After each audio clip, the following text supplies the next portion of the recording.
The women we've met so far have been determined, smart, strategic, and hardworking. Let's take a moment now to hear from three modern makers on what traits they think help to make women of both the past and the present such effective leaders. I think problem-solving skills, we got the big reward on that. I think women who use their power well, use their power to lift others up without diminishing their own value. Women, I think, tend to be much more inclusive. They are much more open to compromise. They want to have a variety of people involved in the process and the decision-making.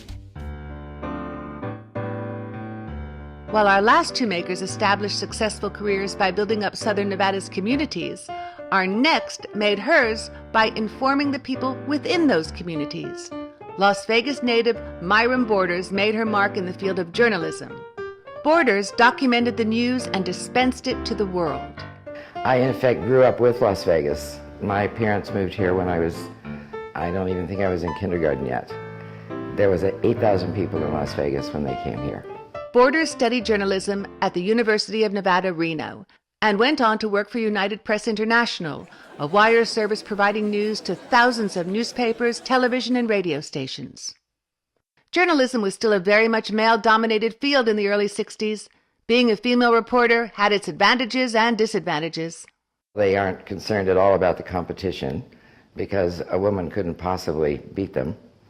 And so, in a sense, that's a great advantage. As far as actually covering news, there was what I called a uniform syndrome. It related to sports, military, and law enforcement. Every time you ran into any of those three levels covering stories, a woman had trouble. In 1965, Myram Borders was promoted to the Las Vegas bureau chief for UPI. For years, Borders' UPI byline appeared worldwide and covered many of the nation's most captivating news stories. I was involved in the Manson trial, the Charlie Manson trial with the Sharon Tate murder. I covered a portion of that. I covered a portion of the Bobby Kennedy assassination. In Nevada, Borders covered nuclear tests at the Nevada test site and organized crime.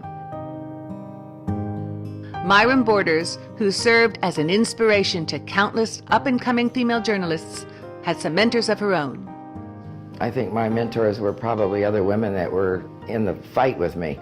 I would say Myram was the greatest mentor I've ever had. She showed me by doing how to be tough but fair. While Borders was establishing herself as an icon in the field of journalism, our next maker was becoming a community leader. Lily Hing Fong and her husband Wing came to Las Vegas in 1950. They opened the popular Fong's restaurant and eventually moved into real estate development. Lily Fong, a college graduate, became an educator and education advocate. She was hired as the first Asian American to teach in the Clark County public school system. Just 2 years later, Clark County recognized her as an outstanding teacher.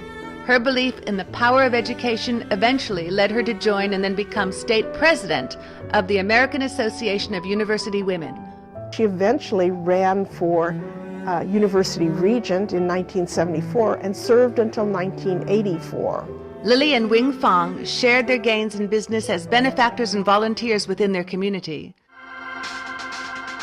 The makers we've met thus far have spent their careers helping to build, to inform, and to benefit Southern Nevada's communities.